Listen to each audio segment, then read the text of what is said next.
You take the good, you take the bad, you take them both, and there you have the facts of life, facts of the facts of life, facts of there's a time you got to go and show you're growing, now you know about the facts of life, facts of the facts of life, when the world never seems to be living up to your dreams, and suddenly you're finding out the facts of life are all about you. All about you. Yes, we're talking to you. All about you. It takes a lot to get them right when you're learning the facts of life. Learning the facts of life. Oh, are you learning them? Learning the facts of life.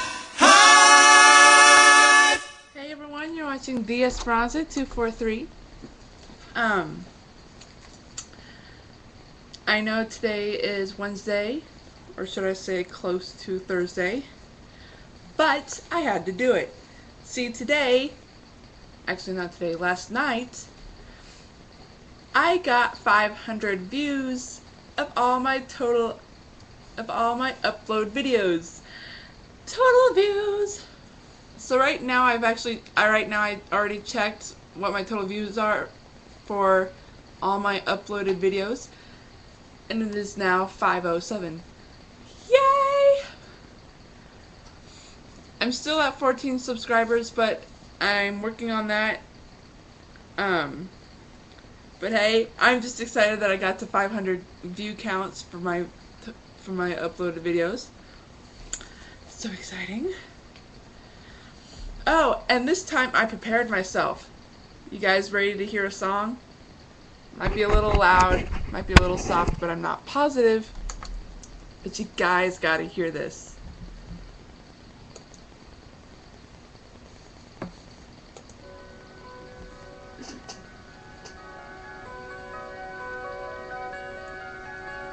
Look at this stuff, isn't it neat? Wouldn't you think my collection's complete? Wouldn't you think I'm the one who has everything? And look at this trove, treasures untold. How many wonders can one cavern hold? Looking around here you think, sure, I've got everything. I've got gadgets and gizmos aplenty. I've got who's it's and what's it's galore. You would think I'm a bobs, I've got 20. But who cares? No big deal. I want more.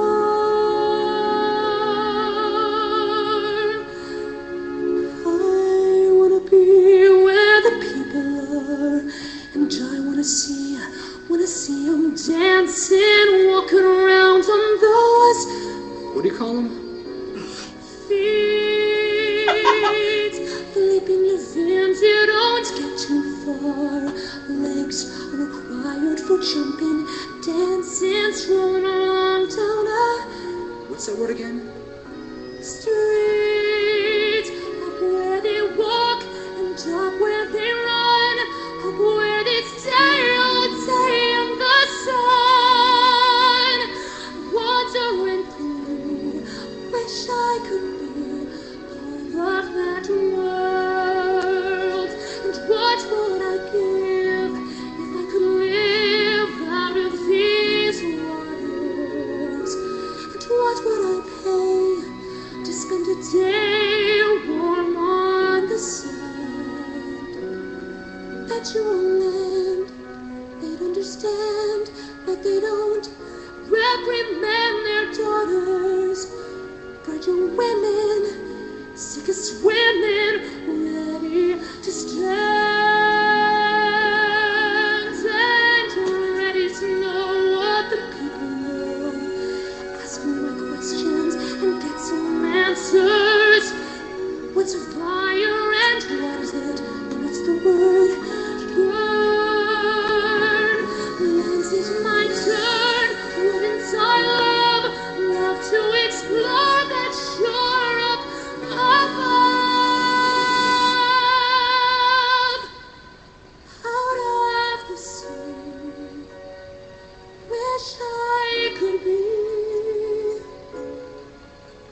And just so you all know, that was the song I was trying to play last week.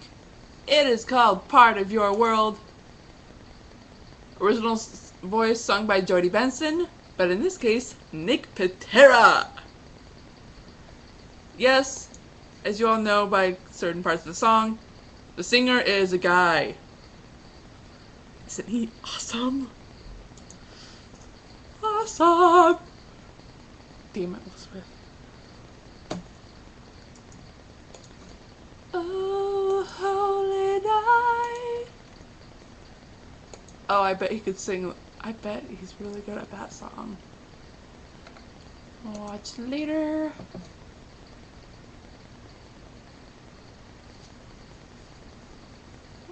Duh, anybody can sing that song.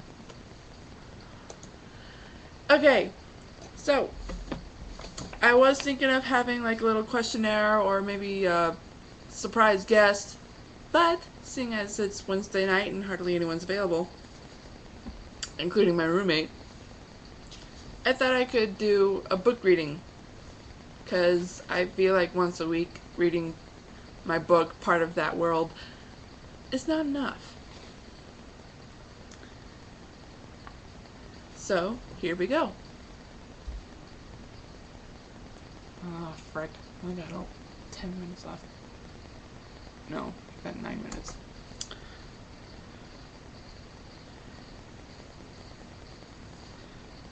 That'll be... I'll just stop at 9:40. Alright.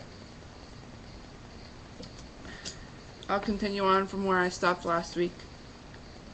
I think. That's right. Here we go.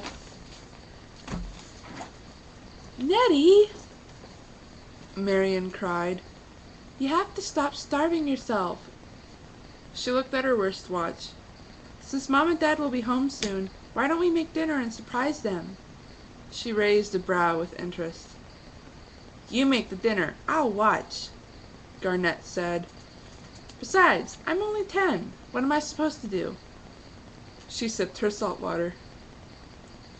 You can heat up the vegetables in the microwave. You can also get the salmon out of the freezer. Garnett's eyes widened with fascination. Marion, have I ever told you how much I love you? She put the cup down to hurry over to the freezer, looked for the salmon, and pulled it out. Marion smiled and started taking cooking dishes out of the cabinets. What else are we having? Marion looked at her little sister. You're right. We always have 3 dishes. She thought for a moment and gasped. Nettie, do you remember that long loaf of bread Mom bought? Garnett became confused. You mean that long hunk of bread that looks like a huge worm? What do you want to use that for?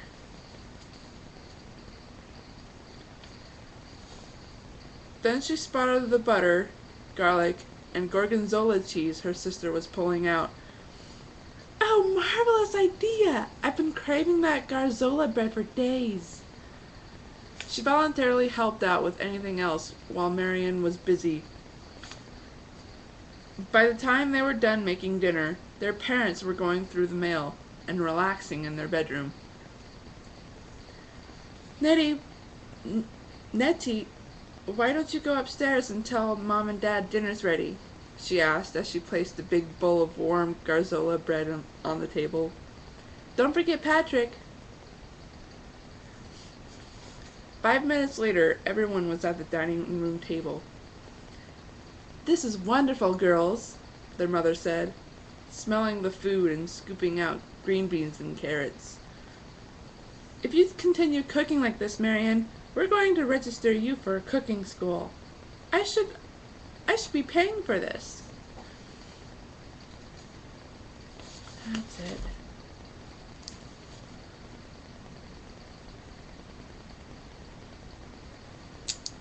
Marion giggled. Mom, I'm about to start my second year in community college. Do you really want me to graduate before going there? She asked, passing the special bread to her father. Patrick, come on, eat something, the father suggested. I'm not hungry. The boy seemed to be calm and daydreaming. If you want to keep up with that attitude, Patrick O'Connell, you might as well stop going to the skating park with those kids you call friends. I will not let them turn you into a zombie in this house. The young boy came out of his daze and stared at his father. He pushed himself away from the table and went upstairs. The father stood up. That's it, young man. Go to your room, he said, agreeing with what his son was doing. He sighed and sat back down. I don't know what his problem is. You'd think junior high was turning his brain to pudding. Calm down, dear, his wife said, placing a hand on his. He's probably going through the same phase you once did. Don't you remember being his age? He sighed. Once everyone had his plate filled, the family prayed and then ate dinner. It was quiet throughout the entire meal. When everyone was done eating, Marion started piling the dishes. Her father stopped her. Let me do the dishes, he said. It will keep my mind occupied. She smiled at him, kissed him on the cheek, and went to her room. She passed her brother's room on her way.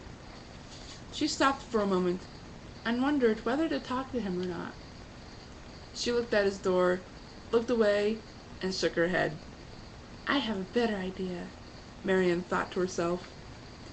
She went to her room and started typing on her computer. Meanwhile, Garnett was walking to her own room as well. She passed her parents' room and stopped herself. She wondered if she should talk to her mother about something. She realized her dad would be in there and knew it was a bad time to go in, so she continued walking. She couldn't help hear the click-clacking of her sister typing and went to Marion's room. She knocked on the door. What's the code? She called out. Garnett giggled. Pandemonium, she answered. Pandemonium what? She sighed in disgust and tried to remember. Pandemonium C? Close enough. You can enter, Nettie. You can enter, Nettie, she told her. She entered her sister's room. She saw her using the computer mouse, clicking a button at least 5 times, and each time moving the mouse. What's up? It's hard to figure out what to do, she said. Patrick's been acting like this for 2 years. She tried to see what her sister was doing. What are you doing, Mary? I'm making something to cheer Patrick up.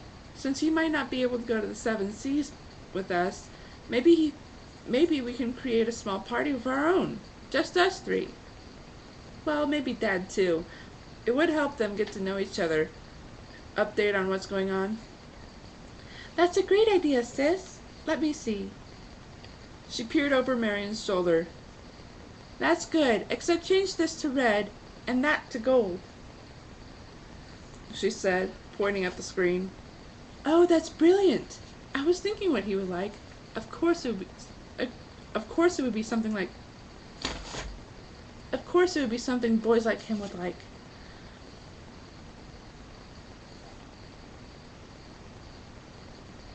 Any other suggestions? She asked, typing up the inside of the invitation.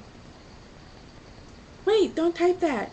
With what you've done on the coloring is great. The background could change though. The borders should be a little different considering the colors I changed on the cover. She told her. Here, can I try something?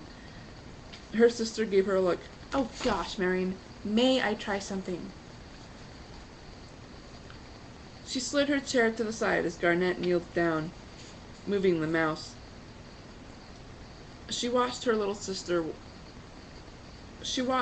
little sister was doing. What? Oh, I can't believe it, she whispered. Oh, sorry. What? I can't believe it, she whispered. You must be hanging out with him. How do you know all this? I may be 10, sis, but I know what goes on outside elementary school. Boys like certain things, like cars and trading cards and latest games. Who are you? What have you done to Garnett? Marion stared at her. Garnett laughed. Oh, come on, it's not like I'm going to change anytime soon.